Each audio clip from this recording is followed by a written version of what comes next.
Si tu écoutes au plus profond de toi-même, tu vas comprendre la force du silence.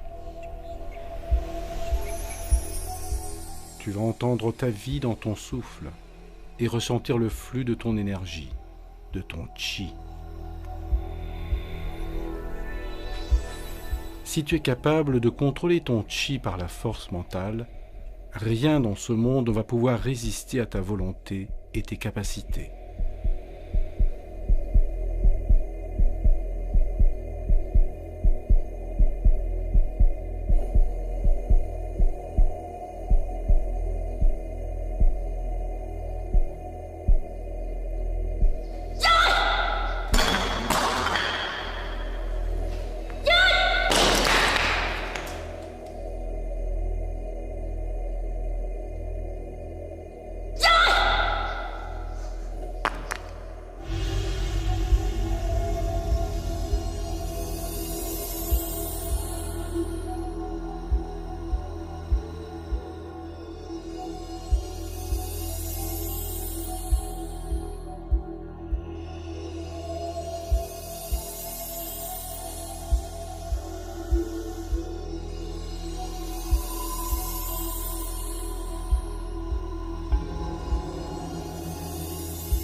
Nous sommes au cœur de la Chine, dans le paysage paradisiaque de la province de Henan, que beaucoup considèrent comme berceau de la civilisation chinoise, ainsi que son centre historique et culturel.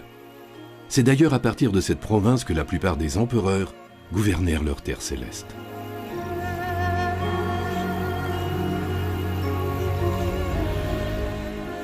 C'est également dans cette région que se trouve la plus sacrée des nombreuses montagnes saintes que compte cet immense pays.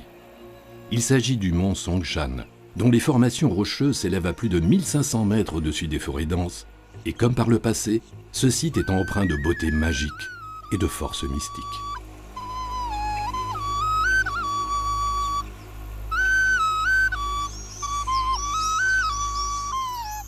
Au cours des siècles, on y dénombra pas moins de 72 lieux de culte, temples et monastères, tout autant sur cette mystérieuse montagne que dans ses régions environnantes.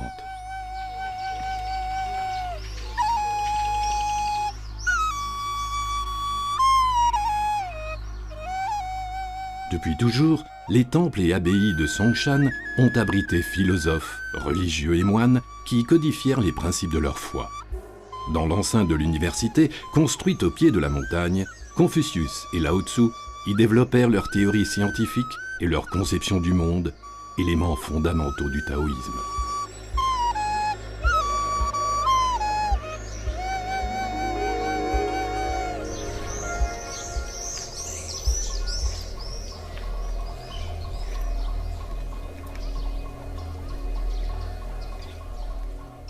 Il y a plus de 1500 ans, l'empereur de Chine, Xiao Wen, fit don d'un lopin de terre à des moines hindous pour qu'ils y bâtissent un monastère. Ils l'appelèrent Shaolin.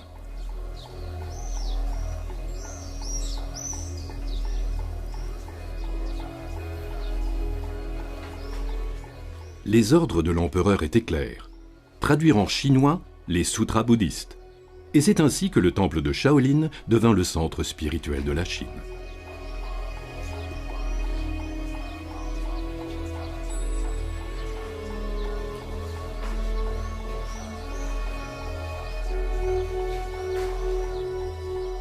Une gigantesque sculpture de pierre surplombant le monastère nous rappelle le plus célèbre de ces moines, Bodhidharma, que les Chinois appelèrent Damo.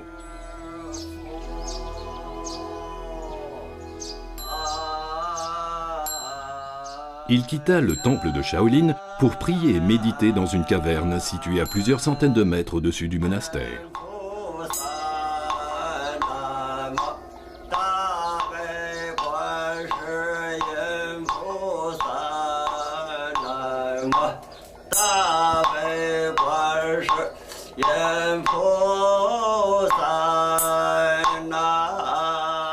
Il adapta la doctrine bouddhiste de l'époque, prêcha la simplicité, la modestie, le respect de la vie humaine et l'humilité envers les lois de la nature.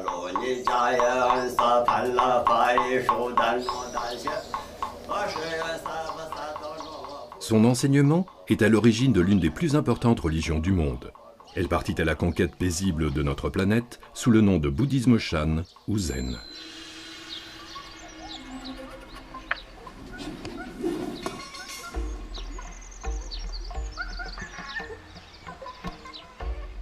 Mais Damo ne se contenta pas de fonder le Zen. Il est également le père du Kung Fu, que les Chinois considèrent comme la base absolue de tous les arts martiaux.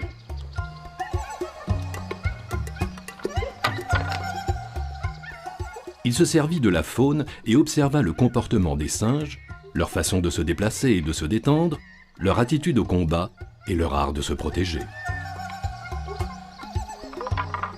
Les mouvements de presque tous les animaux se retrouvent donc dans l'art martial du Kung Fu Shaolin.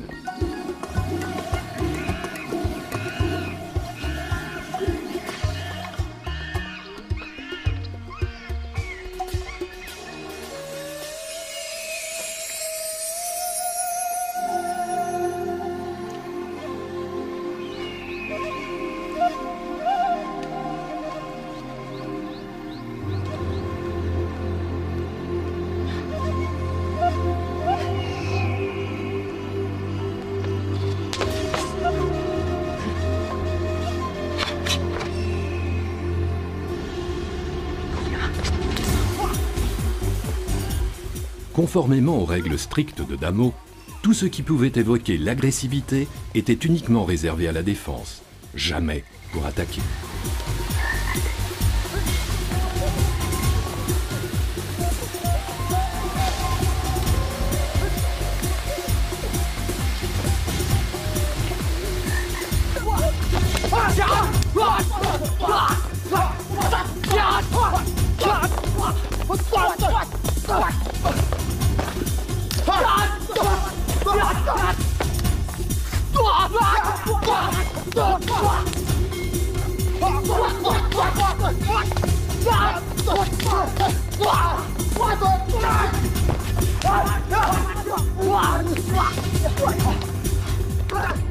Les moines pratiquant le Kung Fu Shaolin ne combattaient pas seulement à main nue. Ils développèrent un arsenal non moins efficace pour s'assurer le respect de leurs adversaires. Cette méthode de combat entra dans l'histoire sous le terme « les 18 armes de Shaolin ». La maîtrise parfaite et la virtuosité des moines guerriers sema la terreur chez l'ennemi. Bientôt, le mythe de leur invulnérabilité et de leur invincibilité se propagea à travers le pays tout entier. L'empereur fit donc appel à ces moines venus des lointaines chaînes montagneuses de Songshan chaque fois qu'il sentait son empire menacé. Les guerriers puisaient leur esprit combatif et leur volonté de vaincre dans la doctrine de Damo et dans leur profonde dévotion à Bouddha. Le Kung Fu n'est pas seulement un sport, mais une philosophie, une science et une attitude. Celui qui veut pratiquer du bon Kung Fu ne doit pas seulement vivre selon les règles du bouddhisme zen, il doit aussi s'entraîner tous les jours pour trouver son calme intérieur.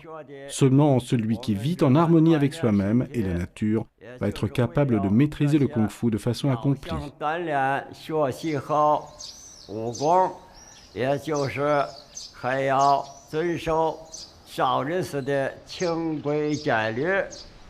Les jeunes ne furent pas les seuls à suivre les préceptes de Damo et à pratiquer le Kung Fu. Parmi les 4 premiers disciples du grand maître, nous retrouvons une jeune fille de la haute noblesse, la princesse Minglian, considérée comme la première religieuse du bouddhisme zen en Chine.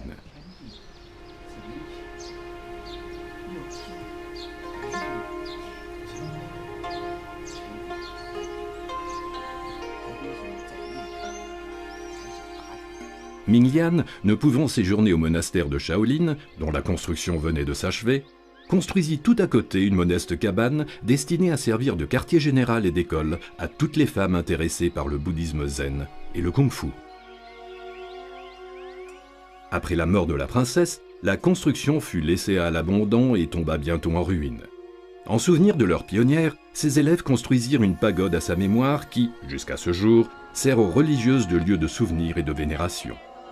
Quelques années après la disparition de Mingyan, une autre princesse s'enthousiasma pour la doctrine de Damo. À proximité immédiate de la pagode, elle fit construire un nouveau couvent.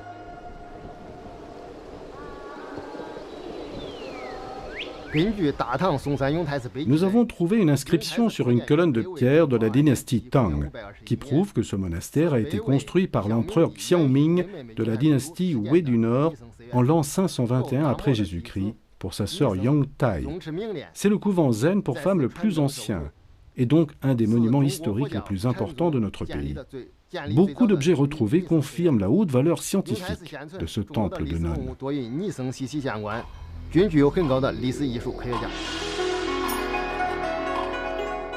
La jeune princesse Yongtai habitait à la cour impériale de Luoyang, une ville toute proche.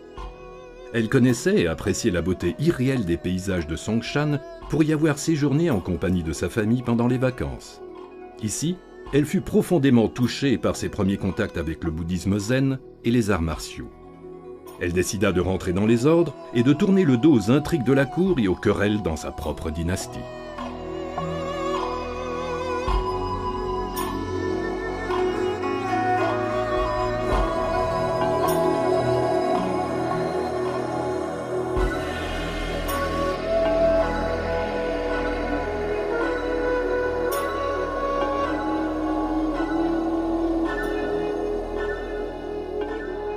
Sa conversion est considérée comme l'un des plus importants événements de l'histoire du bouddhisme zen.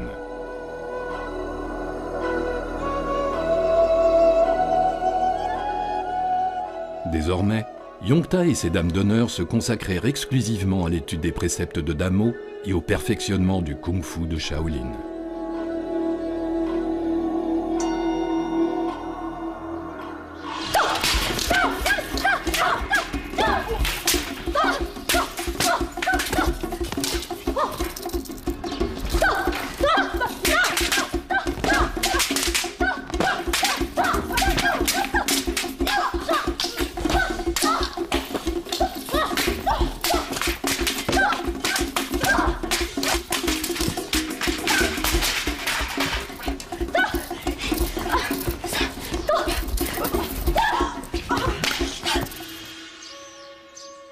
Cette époque correspond à la période la plus florissante du couvent, qui compta jusqu'à 1000 pensionnaires désireuses de parfaire leur enseignement et fermement décidées à subir les pires privations dans le seul but de devenir des guerrières kung-fu et de profondes croyantes.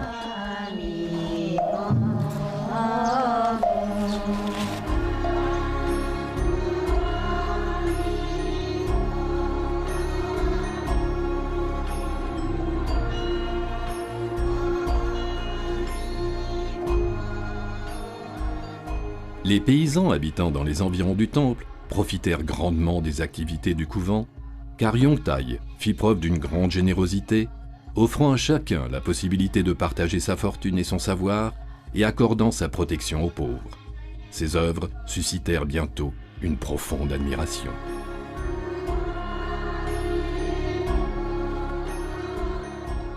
Le lieu de culte et d'étude allait bientôt porter son nom et s'appela dorénavant Yongtai.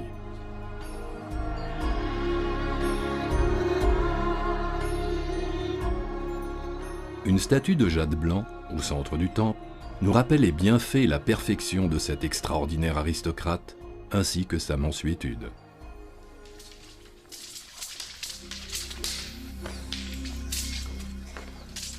À l'exemple des moines de Shaolin, les femmes du couvent de Yongtai s'efforcèrent d'atteindre le même degré de perfection dans les arts martiaux. En toute humilité, avec discipline et endurance, elles s'initièrent à la haute école des 18 armes traditionnelles, à l'art parfait de l'imitation des animaux et à la sagesse du tai chi. Conformément aux préceptes de Damo, elles n'utilisèrent le kung-fu que pour se défendre et défendre leur couvent, et se transformèrent bientôt en véritables expertes des sciences martiales.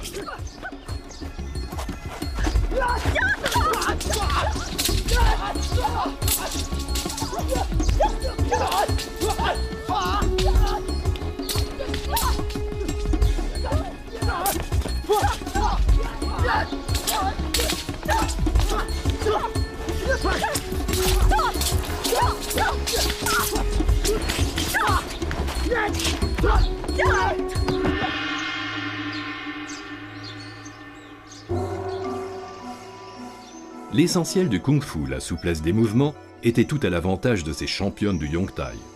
Mais les hommes ne pouvaient accepter l'égalité de leurs compagnes de lutte. Derrière les murs des monastères se développa donc une concurrence pacifique, mais non moins acharnée, qui dura plusieurs siècles.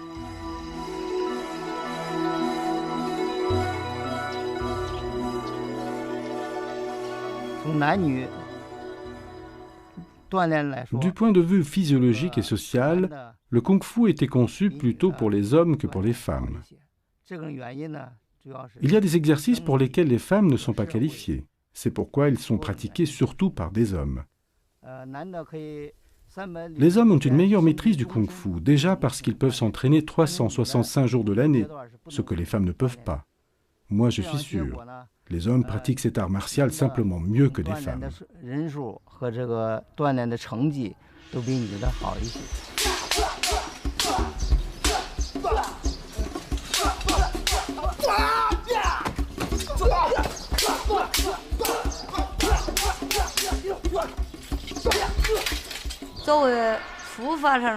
Dans la société, nous étions souvent considérés comme des moines de deuxième classe. Mais dans le bouddhisme, hommes et femmes sont égaux. Il n'y a pas de différence, ni entre riches et pauvres, ni entre hommes et femmes. Tous ceux qui recherchent sincèrement l'illumination et la perfection vont les atteindre.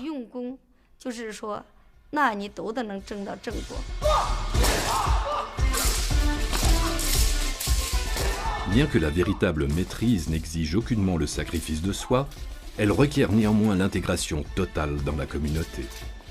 Ce n'est que par la renonciation du soi que l'on atteint la véritable pensée collective.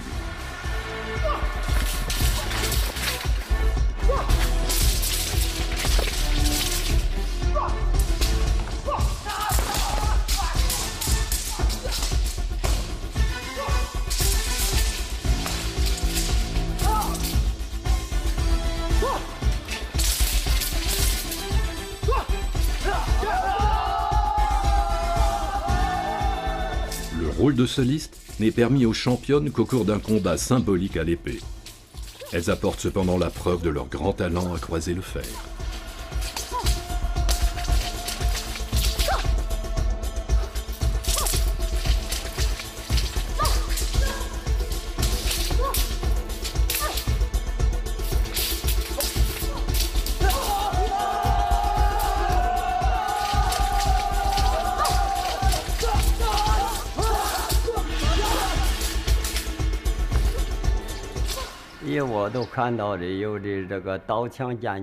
J'ai vu beaucoup de femmes pratiquer du kung-fu excellent avec épée, sabre ou lance.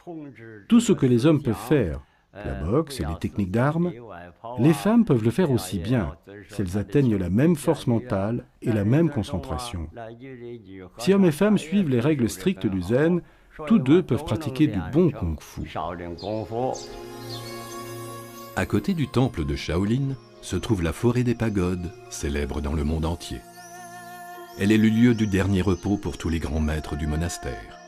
Plus de 250 tours funéraires de plusieurs étages renferment les cendres des défunts.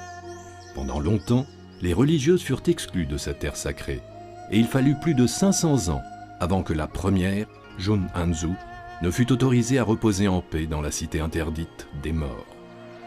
Sa pagode est restée un lieu de vénération jusqu'à ce jour, et les religieuses lui vouent une admiration profonde, comme en témoignent les nombreuses offrandes. Depuis cette époque, et au même titre que les moines, les religieuses furent autorisées à utiliser les mêmes noms de descendance, signe extérieur de leur appartenance à la doctrine de Tamo.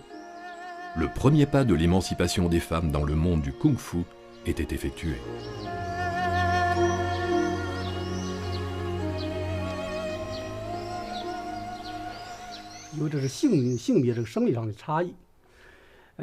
Même si les hommes sont physiquement plus forts que les femmes, ceci ne signifie pas automatiquement que leur kung-fu est meilleur. Une femme qui se donne sincèrement de la peine, qui a de bons instructeurs, qui suit les règles du kung-fu et s'entraîne dans un milieu favorable, peut même devenir meilleure qu'un homme.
Au cours des dernières années, le monastère de Yongtai a été amoureusement rénové grâce aux contributions généreuses d'une donatrice. Trop modeste pour se montrer devant la caméra, son fils, administrateur du monastère, nous explique les motifs de sa mère. Ma mère est une femme d'affaires très efficace.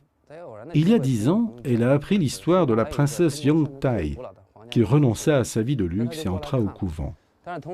Ma mère a visité le monastère tombé en ruine, et elle était tellement fascinée de l'idée d'une reconstruction qu'elle décida de créer un nouveau centre pour le bouddhisme zen et le kung-fu pour femmes, et pour donner aux nonnes un nouveau domicile. Ma mère a consacré tout son temps libre à ce projet, et elle a renoncé à beaucoup d'affaires. Le projet lui a déjà coûté au moins 1,5 million d'euros. C'était son désir de préserver cette partie de la culture chinoise et d'encourager l'émancipation de la femme en Chine, même de nos jours. C'est ce qu'elle considère comme son devoir.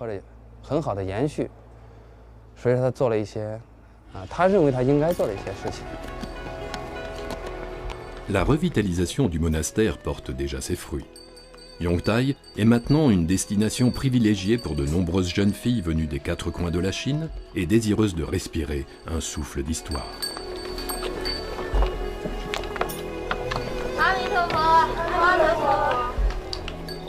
Pour l'abbesse, une occasion unique de feuilleter le livre séculaire de cette congrégation.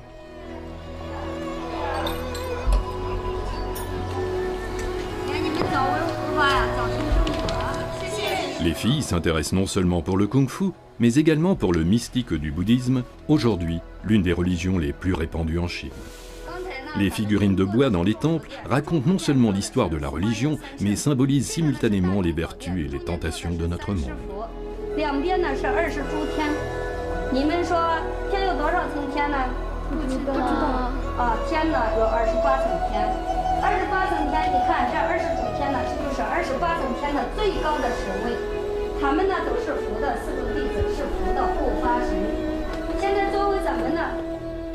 Au cours d'une cérémonie rituelle, l'abbesse Shin Janjun explique aux novices le dévouement à Bouddha. Le but n'étant pas la vénération ou l'adoration d'un personnage ou d'un saint, mais la recherche du divin en nous afin de parvenir à la réalisation de la nature même de Bouddha.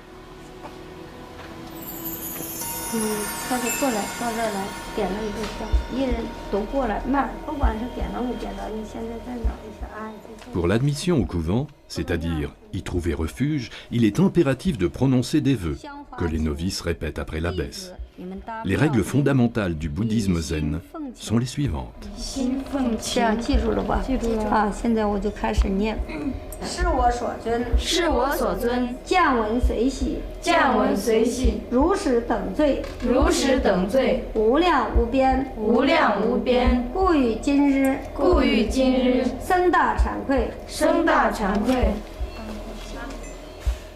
Ne pas mentir, ne pas tuer, ne pas voler, ne pas boire d'alcool, ne pas manger de viande et vivre dans le célibat.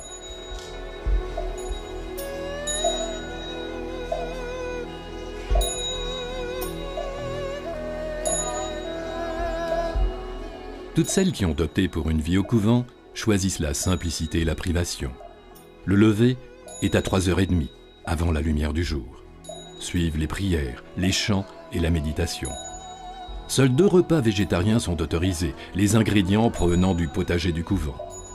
Le dernier repas doit être pris avant les cloches de midi, car on ne peut être prêt pour la purification intérieure que si l'on évite à son corps toute nourriture superflue et que l'on résiste à la tentation de trop boire ou de trop manger.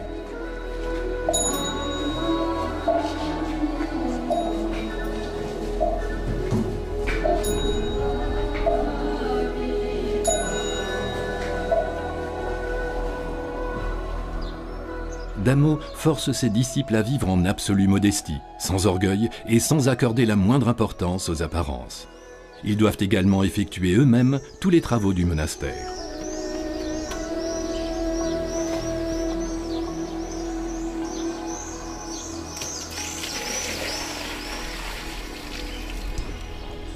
Ils ne peuvent manger que ce qu'ils ont planté et récolté de leurs propres mains. Seule la réduction de la vie à l'essentiel, conduite à la pureté de l'âme et de l'esprit, et facilite l'illumination sur le long chemin de la découverte de soi.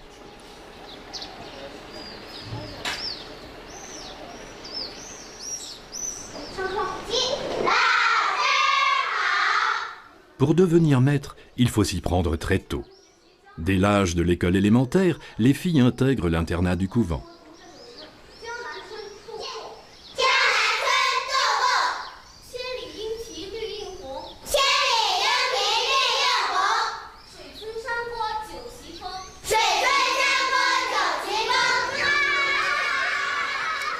Le kung-fu occupe 5 heures de l'emploi du temps quotidien, 7 jours par semaine. Une vie fondée sur le volontariat et l'entraînement en collectivité. Conditions essentielles pour assimiler les moindres mouvements dès le plus jeune âge et parvenir ainsi à un maximum de perfection. Et tout cela en plus de l'enseignement normal.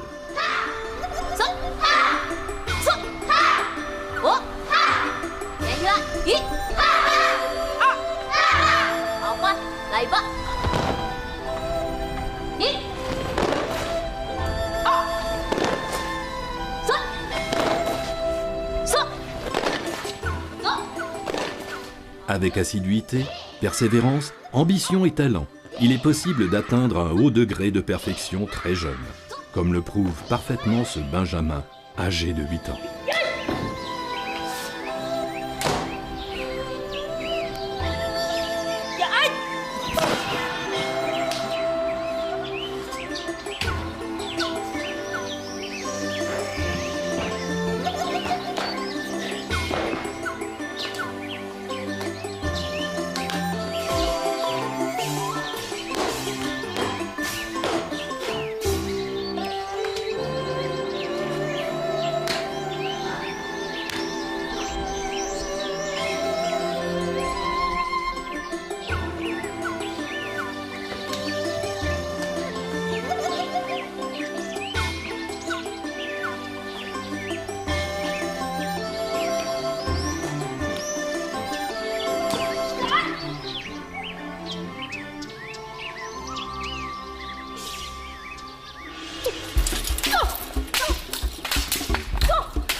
Ni l'âge ni le sexe ne sont déterminants pour parvenir à la perfection.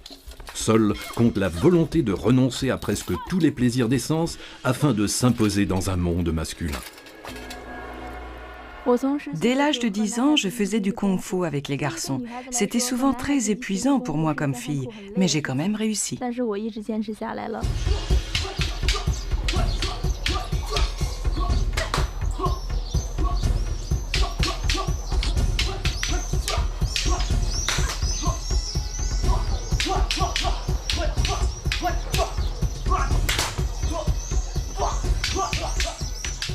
Ma Dongli y est finalement arrivée. Elle est maître dans l'arme la plus ancienne du kung-fu de Shaolin, le bâton. Elle prouve son talent lors de l'entraînement quotidien, l'opposant à ses collègues masculins.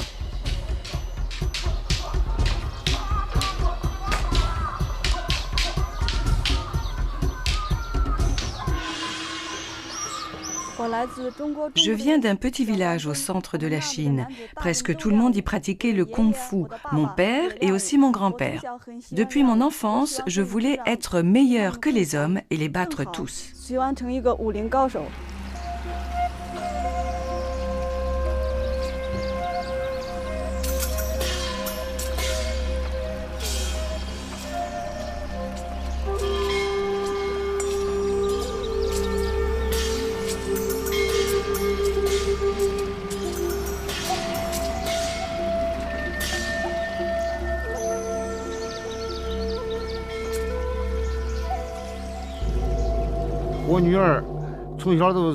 Ma fille aime le kung-fu depuis sa jeunesse. Elle voulait à tout prix devenir un grand maître et pratiquer du kung-fu accompli comme les hommes. Un jour, je crois qu'elle avait 12 ans, elle a disparu. Elle est simplement partie avec une collègue de l'école pour aller à Shaolin pour apprendre le kung-fu. J'ai fait une fugue parce que je cherchais un maître pour le suivre toute ma vie. Et je l'ai trouvé. Mais c'était très difficile pour moi comme femme d'être reconnue parmi tous ces hommes.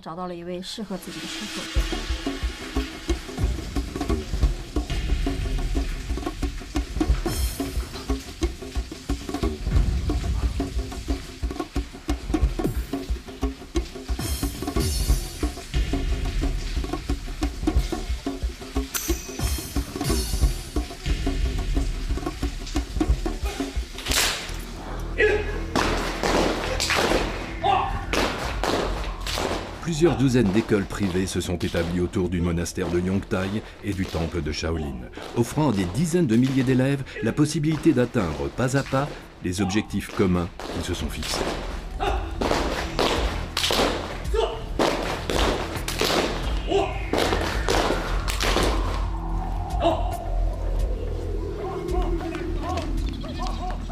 L'entraînement est strict et les exigences forcent de nombreux candidats à l'abandon. Entraînement quotidien sans journée de repos, 63 heures d'enseignement hebdomadaire, une année entière sans rentrer chez soi et sans vacances.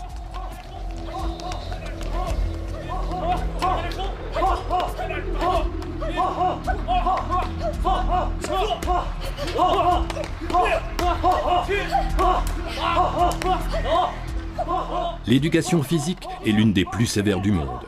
Jeunes garçons et jeunes filles sont logés à la même enseigne lorsqu'il s'agit d'endurance, de force, d'agilité et du sens de l'équilibre.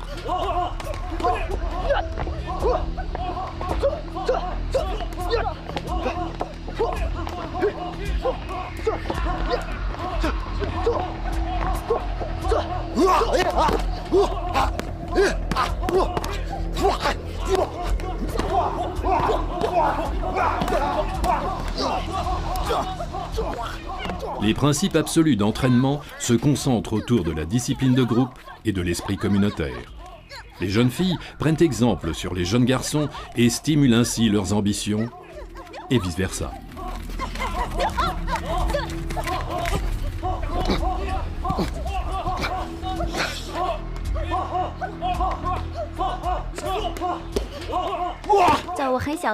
Depuis que je suis toute petite, le kung-fu me fascine, à la télévision et dans les films. J'ai pensé, ce que les garçons peuvent faire, nous les filles, nous le pouvons aussi. Et j'ai décidé d'aller à Shaolin apprendre le kung-fu.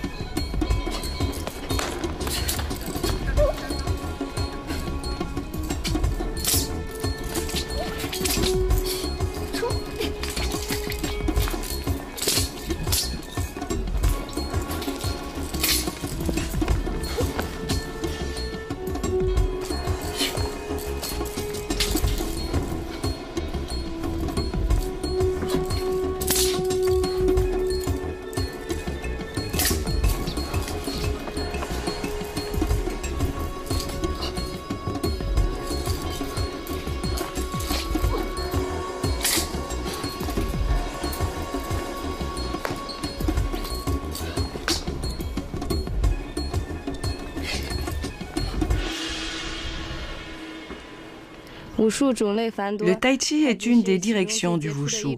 Moi, je pratique le tai chi et le kung-fu. Le tai chi est extérieurement souple et doux, mais intérieurement dur et énergétique. Il sert non seulement à la défense, mais il est aussi important pour la santé physique et mentale.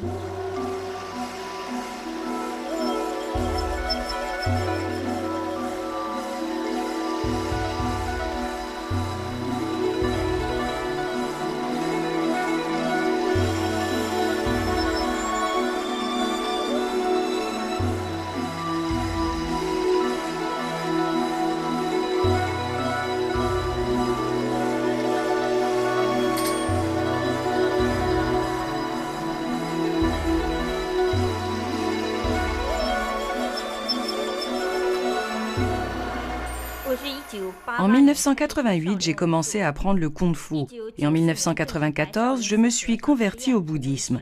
J'ai reçu le nom bouddhiste de Xianxiu. Seul un bon bouddhiste peut pratiquer un kung-fu parfait. La boxe Shaolin et le bouddhisme zen sont indissociables. Le zen mène à une sérénité intérieure, une condition essentielle pour atteindre un haut niveau.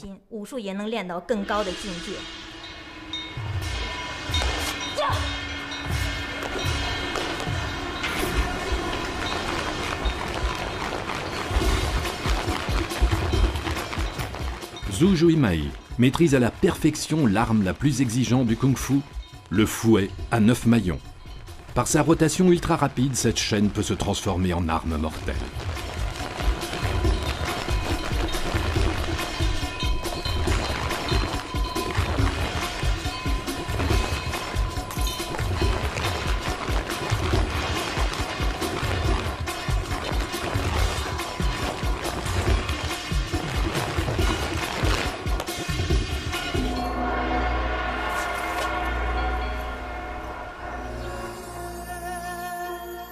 En plein cœur des paysages rocheux de la chaîne du mont Songshan se trouve le monastère des 3 empereurs. Pendant plusieurs centaines d'années, cette abbaye était restée inhabitée et à l'abandon. Lorsqu'un jour, un grand maître du couvent de Shaolin décida de reconstruire ce temple historique et de lui insuffler une nouvelle vie.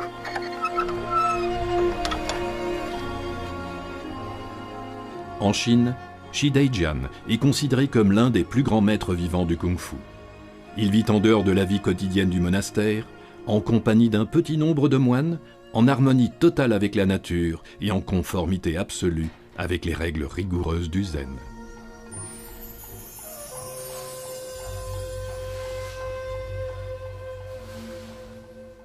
Il a transformé une caverne de quelques mètres carrés ayant appartenu à un maître ermite en son lieu de repos et de séjour.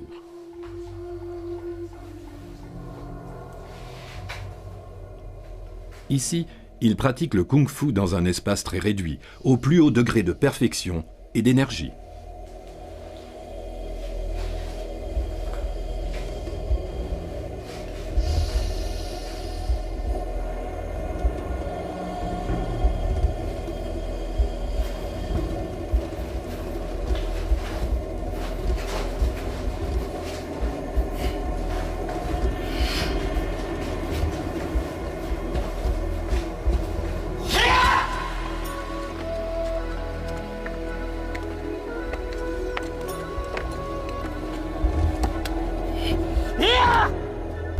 Comme Shi Daijian se refuse à descendre dans la vallée, ses élèves doivent se résigner à couvrir durant de longues heures le chemin difficile qui mène à sa caverne.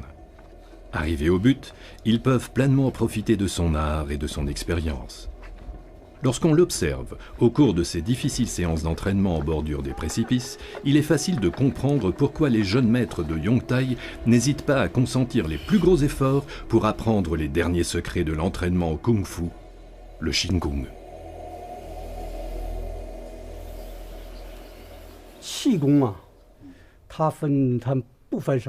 En Qigong, on relie le Qi de son corps avec le Gong, énergie universelle de la nature. Le Qi corporel est favorisé par une nourriture végétarienne, par la concentration, une tête libre de pensées perturbantes. Le Qi ne peut se développer que si le cœur est tranquille. De cette façon, le Qi est libéré et le corps reste flexible.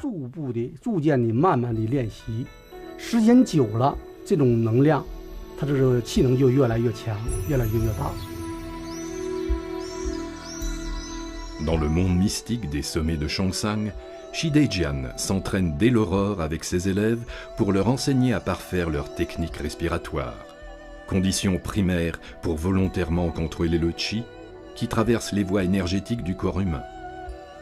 Tous les moines de Shaolin connaissent les fonctions des méridiens et les points de réflexion des organes qu'ils représentent. Au cours de la respiration, ils orientent leur esprit vers l'intérieur afin de ressentir la paix totale. Au cours de cet état de transcendance, le corps est régi par l'esprit.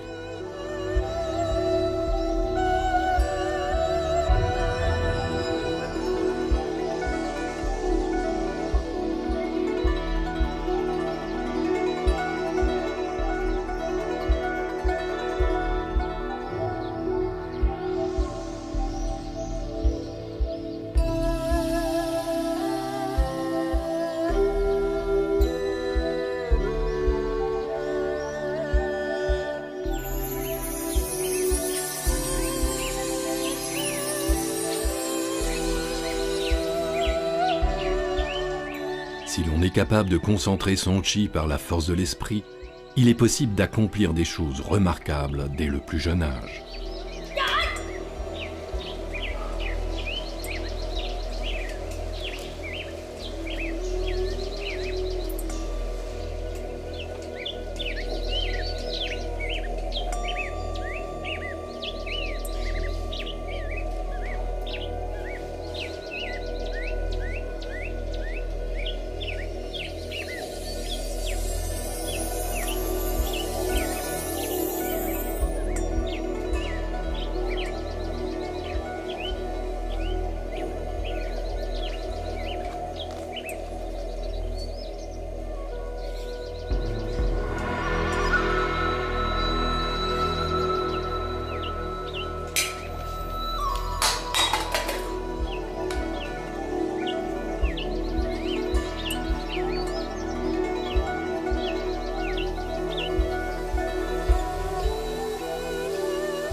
Des dizaines d'années d'entraînement permettent indubitablement de retarder sensiblement l'horloge biologique du corps humain.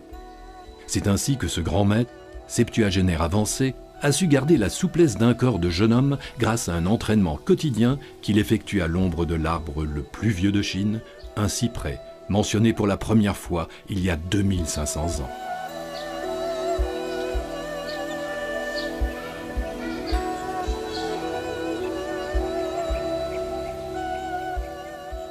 La sagesse des moines de Shaolin lui enseigne de plutôt s'orienter sur la souplesse du bambou que sur la rigidité des gros troncs d'arbres.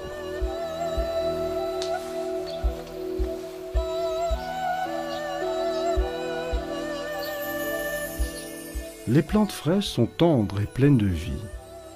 Mortes, elles deviennent sèches et rigides. Rigidité et dureté sont le propre de la mort. En naissant, l'homme est fragile et tendre. Lorsqu'il meurt, il est dur et raide. Souplesse et fragilité sont le propre de la vie. C'est pourquoi une armée non mobile ne gagnera pas de bataille, et un arbre qui ne plie pas sera rompu. Ce qui est dur et fort disparaîtra. Ce qui est tendre et faible perdurera.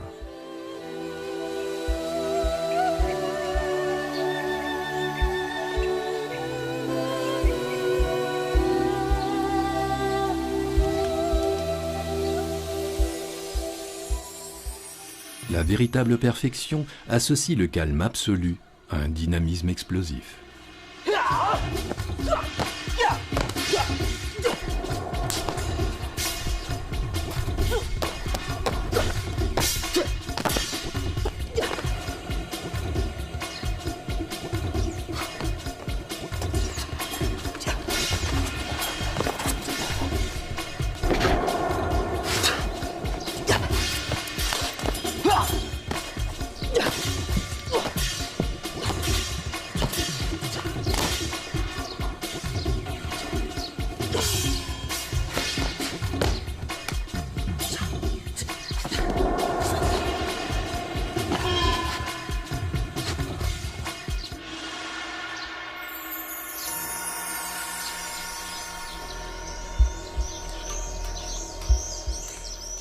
Les championnes de kung-fu de Yangtai maîtrisent également les exercices du Shin Kung extrême.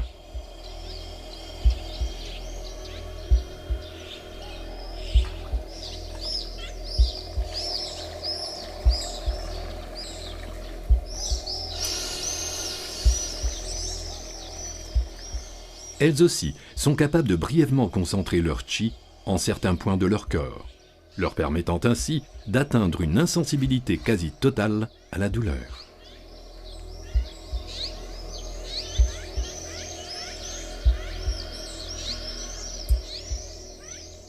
Cette partie de leur corps est comme morte.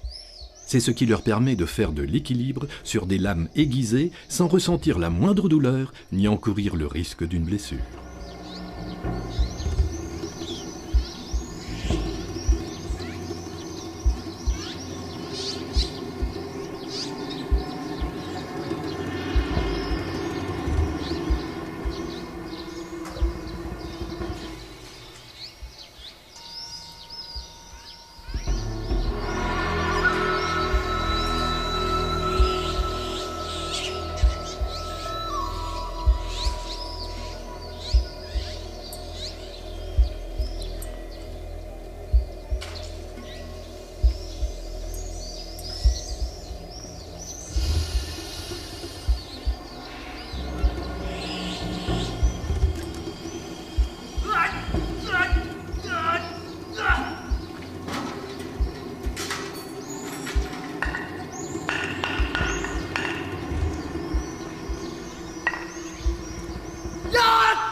Shi Zhenshui a relevé l'un des plus gros défis du Qigong, un exercice portant le nom de tête de fer.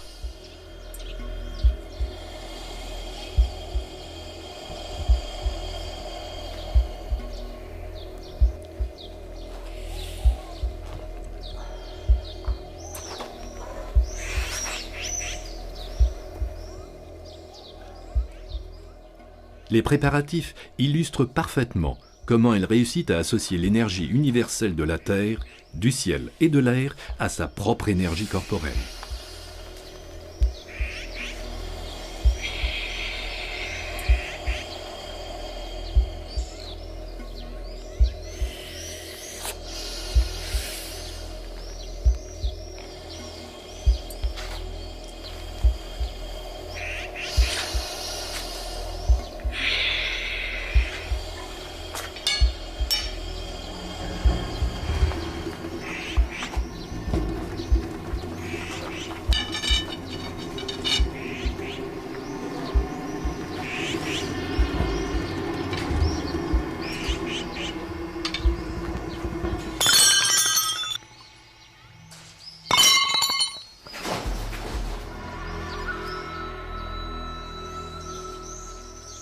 Suivant une vieille tradition, les championnes de Kung-Fu doivent prouver leur talent au maniement de toutes les armes.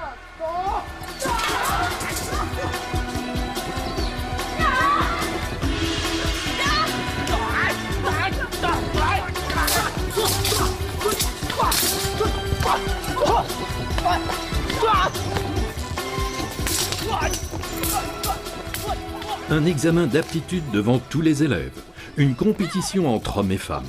Symbole de la lutte séculaire des religieuses de Yongtai contre les préjugés et les idées préconçues. Les jeunes femmes veulent prouver que tout au long de l'histoire et jusqu'au temps présent, Yongtai et Shaolin étaient et sont des centres religieux égaux en droit, car dans le monde transcendantal, la question des sexes ne se pose plus.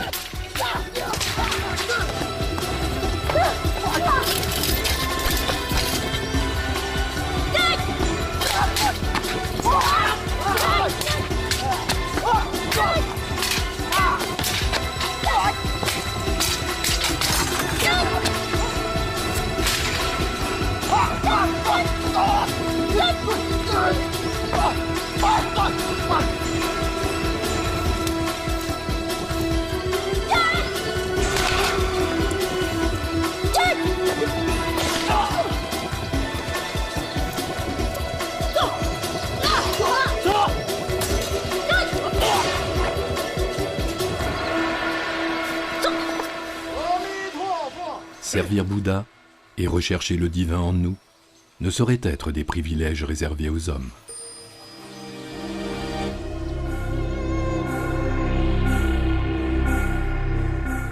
N'aie jamais de pensée perfide.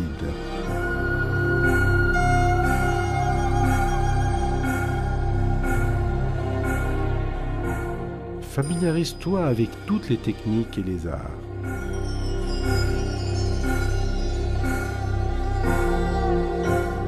Ne néglige jamais ton attention, même envers les choses les plus petites.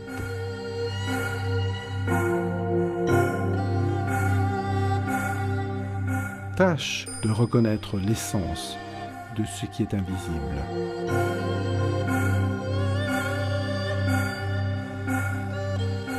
Étudie les voies de beaucoup d'activités et de professions.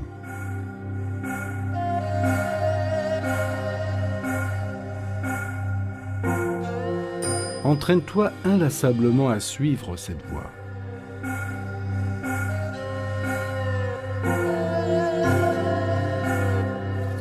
Apprends à ne pas juger en termes de profit et de perte.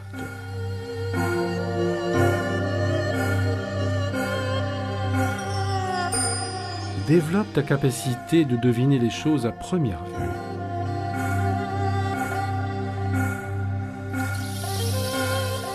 Ne t'arrête pas sur des occupations inutiles.